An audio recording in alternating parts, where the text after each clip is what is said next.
O turbulento ano de 2015, marcado pela instabilidade política e econômica, foi também ano de forte atuação do Judiciário.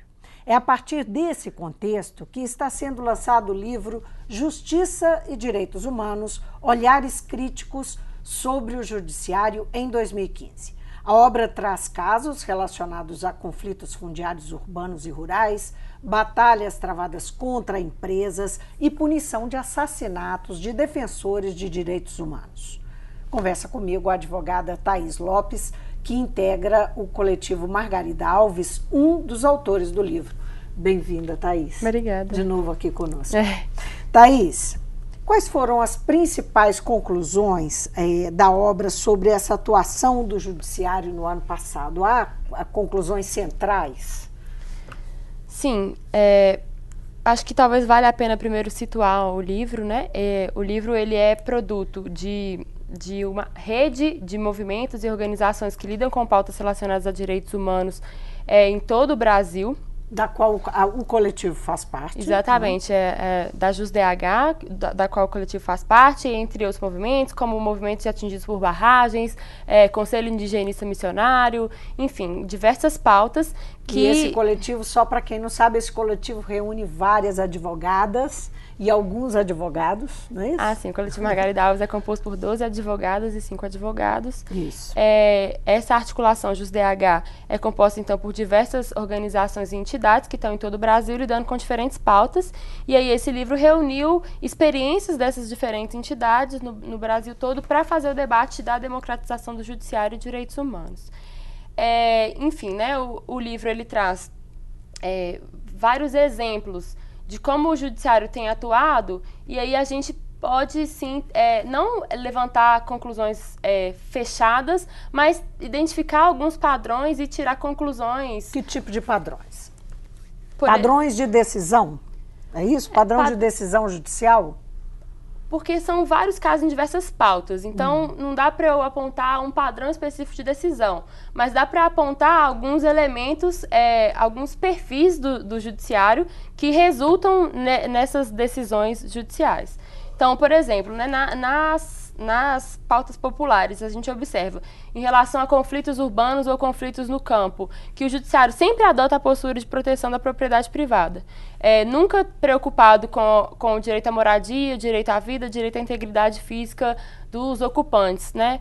O judiciário sempre... É bom lembrar, só desculpe, sem querer te interromper, mas já fazendo isso, você citou direitos fundamentais da Constituição, isso, todos esses. Exatamente. Tanto que eles defendem quanto o direito à vida, o direito à moradia, né? Então, o perfil do judiciário nas ocupações urbanas, nas ocupações do campo, é sempre ordenar o despejo forçado, inclusive com o uso de força policial, o que já gerou casos emblemáticos, como de Pinheirinho, e gerou várias mortes de pessoas ocupantes.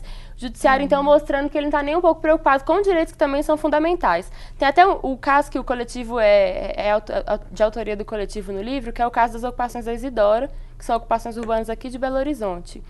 Que é o caso que vocês trabalharam nele, exato, né? do coletivo Margarida. Exatamente. Nós prestamos assessoria jurídica às ocupações da Isidora.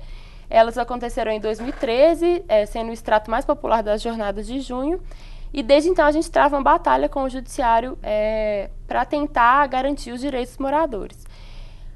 Os alegados proprietários, entre eles o município de Belo Horizonte, ajuizou a reintegração de posse já em 2013 e, de cara, a juíza concedeu a liminar de reintegração sem determinar algum tipo de audiência, de conciliação, algum tipo de ida ao território, nenhum tipo de conversa com os moradores. Esse tipo de conduta ocorre também? Assim, o juiz determinar uma negociação e tal? Isso ocorre? Não, isso não ocorre.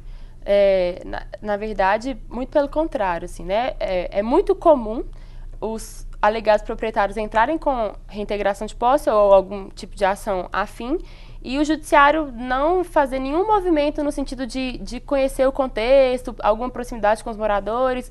Ele concede uma decisão precária, liminar, de urgência, sem sem nenhuma noção só do território. Considerando o direito de posse. Considerando o suposto direito de propriedade. E aí é muito comum, então, já autorizando a polícia a fazer a reintegração com uso de força.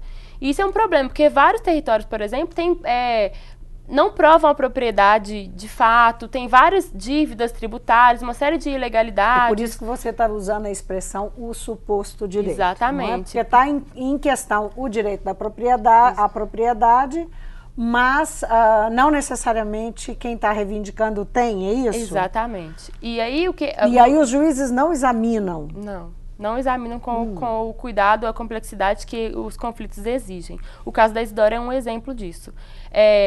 Existe, inclusive, acusação de grilagem das terras onde as ocupações estão, por parte das pessoas que se dizem proprietárias. Enfim, e aí a juíza da primeira instância concedeu a liminar, autorizando Isso no caso, voltando no caso do Isidora. Voltando. A gente entrou com... o Ministério Público, a Defensoria Pública entraram com uma série de recursos, todos os recursos possíveis, sempre negados, inclusive com outras ações, como a ação civil pública, mostrando como é que esse conflito era complexo, o que a juíza sentou no processo e não apreciou a ação civil pública. Enfim, depois de muita batalha, a gente conseguiu chegar no STJ, e foi só no STJ, depois de anos e de várias tentativas, o despejo foi iminente durante 3 vezes, que a gente conseguiu uma decisão que proibiu a reintegração, porque em conflitos que tem em questão direito à propriedade versus direito à moradia e direito à vida, isso nas palavras do ministro, o direito à moradia e o direito à vida tem que se sobressair. Que o judiciário que o executivo não pode se eximir da responsabilidade de garantir o direito à moradia e o direito à vida das pessoas, protegendo o direito à propriedade. Então, que o judiciário, o executivo tem que garantir política pública, não é simplesmente tirar as pessoas. Você está dizendo que o problema maior está nas primeiras ou na primeira instância? Isso também é uma constatação, está nas primeiras instâncias e nos tribunais estaduais, né? No caso da Isidora, foi na primeira instância e na segunda, que é o TJ de Minas, que, no geral, adota o mesmo posicionamento da primeira instância. Nos casos das lutas populares, né? Só nos tribunais superiores que a gente, às vezes, consegue reverter essas decisões.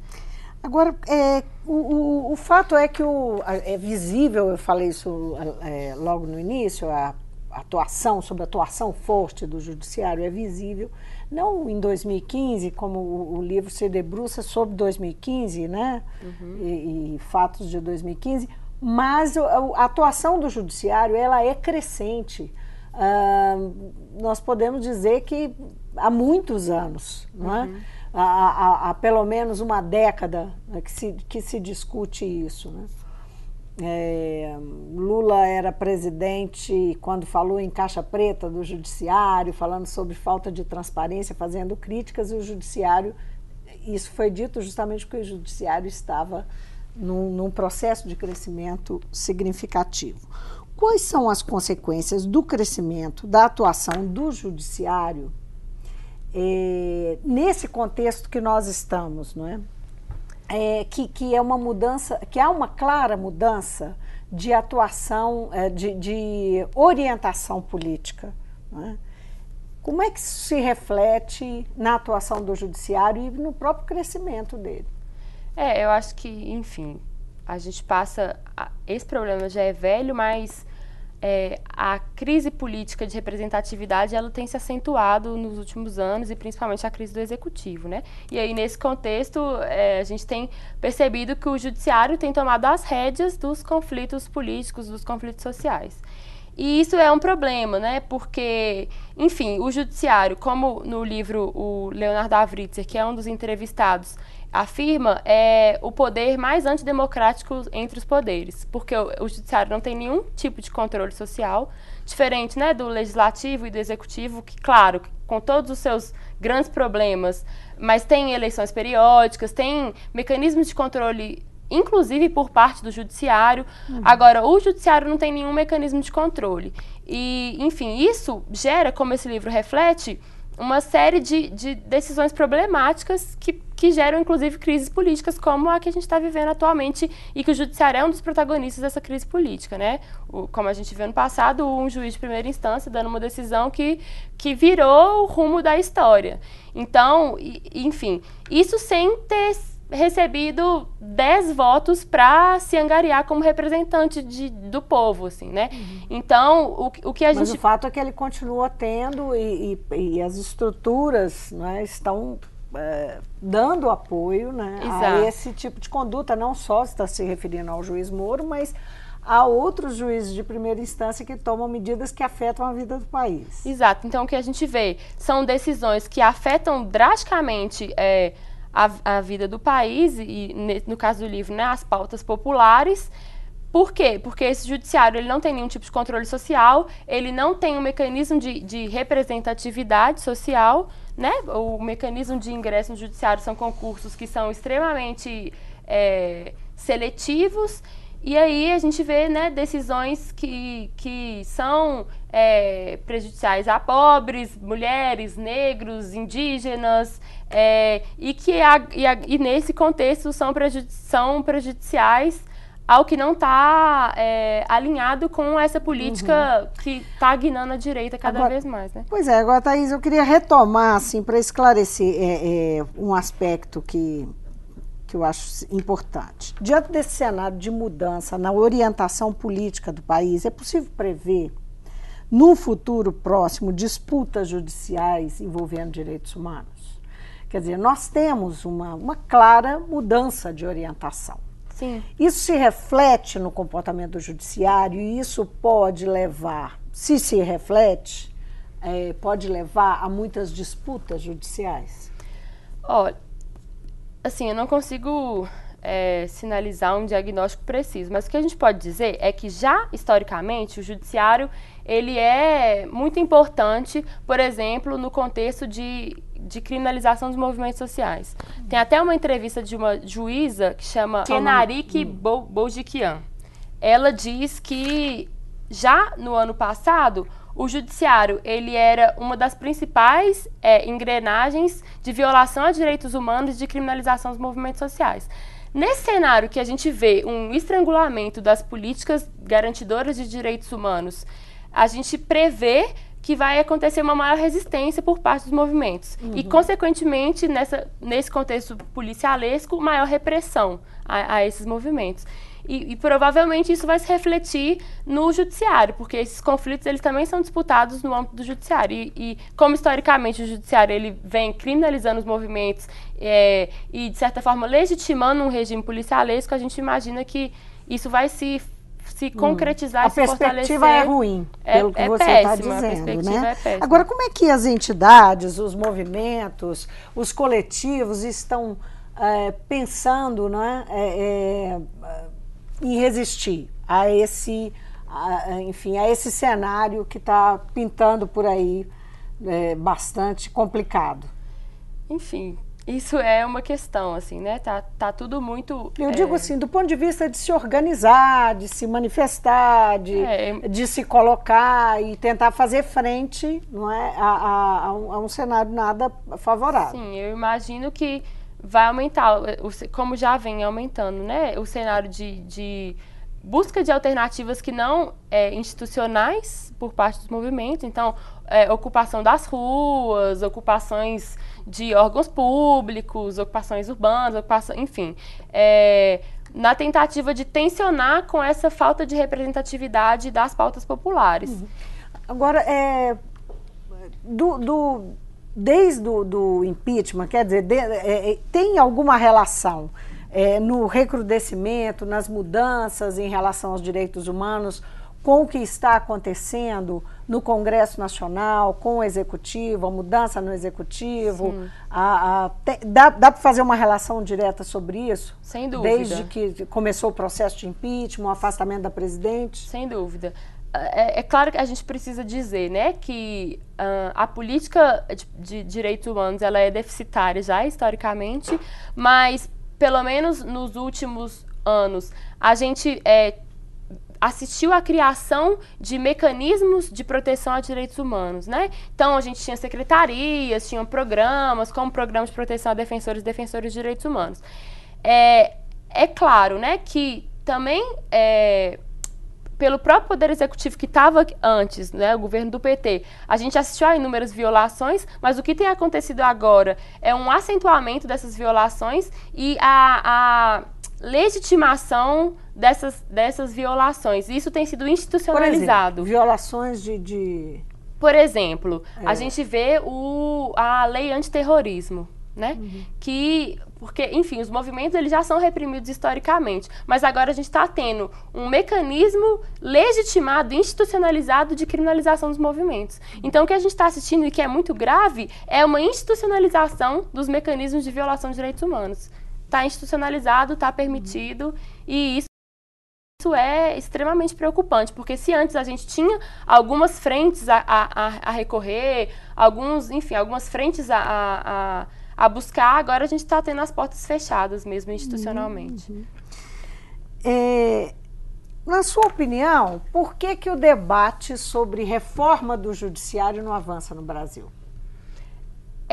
Por isso que a gente tenta trazer esse debate à tona, né? Eu acho que porque, em primeiro lugar, porque o judiciário é um poder muito obscuro, assim, na perspectiva da sociedade, né? Pouco transparente. Pouco transparente. E eu acho que isso tem a ver com essa questão da falta de controle social, de ser um poder que não passa por eleições, que não passa por nenhum tipo de crivo coletivo. Enfim, também tem a ver com a própria organização interna do judiciário, que é totalmente fechada, totalmente hierarquizada, e também por essa estrutura do judiciário que se diz neutra, né? Então, o judiciário é o guardião da neutralidade, então ninguém ataca o judiciário. Você não acha que a sociedade tem um pouco de participação nisso, no sentido de que ela muitas vezes age... tem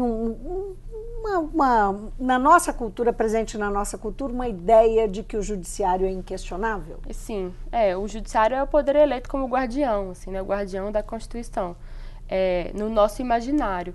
E por isso, né, nessa estrutura de terceira pessoa julgando, acaba se criando esse imaginário do não questionável, o que na verdade é um grande problema, né, porque... O que a gente consegue mapear em alguma medida, por exemplo, no âmbito do legislativo e do executivo, que é o alinhamento de determinados políticos a pautas de empresários, de ganhos latifundiários, a gente não consegue mapear no judiciário, porque isso simplesmente não é questionado, não é problematizado. Se esse ou aquele juiz tem alinhamento com esses ou aqueles grupos. Isso, a gente não questiona quem são os juízes, né? E quem são os juízes? É justamente isso que a gente tenta fazer com esse livro e vem tentando fazer nos últimos tempos mais que nunca. Quem é esse judiciário? Que valores que esse judiciário carrega? E a gente já pode apontar que esse judiciário é majoritariamente feito por homens brancos, mais de 64% do judiciário de primeira instância são homens, mais de 82% dos ministros de tribunais superiores são homens, 2% do total do judiciário são de negras e negros, 0,1% dos juízes se declaram indígenas. Enfim, evidentemente a gente tem um sistema, né, que goza de uma série de privilégios, é o sistema de justiça mais caro do mundo inteiro. A média salarial do judiciário é de R$41 mil, mais uma série de benefícios, como o benefício de moradia, que é de mais de R$4 mil. Então, esse judiciário, ele é homem, branco, extremamente elitizado, totalmente refratário às pautas populares, enfim, né, às pautas das mulheres, dos negros, dos sem-teto, e, enfim, vários latifundiários, empresários que estão nesse contexto de circulação de poder e a gente simplesmente não questiona isso. Esse perfil sai de onde? Como é que vocês levantaram esse perfil? Isso tudo vem do extrato das lutas populares. A gente consegue, por exemplo, pegando os artigos e os casos, a ponta, a gente consegue mapear padrões de decisão e que tem a ver com esse perfil do judiciário que a gente identifica pelos casos mesmo, entendeu? Pelos personagens. Pelos personagens, tá? Assim, né? da perspectiva estatística, o próprio CNJ, por exemplo, já constatou esse perfil de majoritariamente homens, brancos enfim. E pelos personagens dos casos, a gente consegue perceber um padrão do judiciário. Quem controla o poder judiciário hoje no país? Ninguém. Ninguém controla o poder judiciário. Ele mesmo se controla, né? O CNJ, na verdade, teria esse papel, né, de se autocontrolar.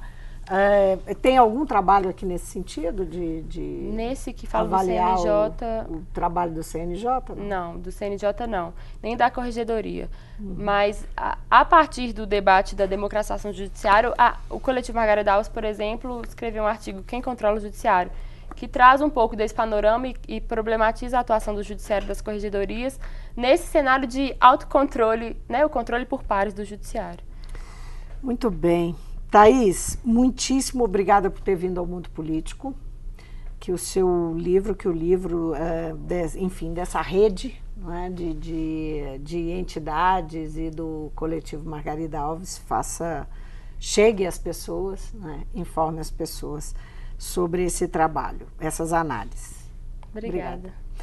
Eu conversei então com a advogada Thaís Lopes, que milita na defesa da mulher e dos direitos humanos. Ela é integrante do Coletivo Margarida Alves, que é um dos autores que assina esse livro, Justiça e Direitos Humanos, Olhares Críticos sobre o Judiciário em 2015. São 12 casos, eles trabalham em cima de 12 casos, de decisões, de como o judiciário lidou com questões ligadas a questões sociais, às lutas populares que foram travadas durante esse ano. O Mundo Político fica por aqui. Obrigada por nos acompanhar e até o próximo programa.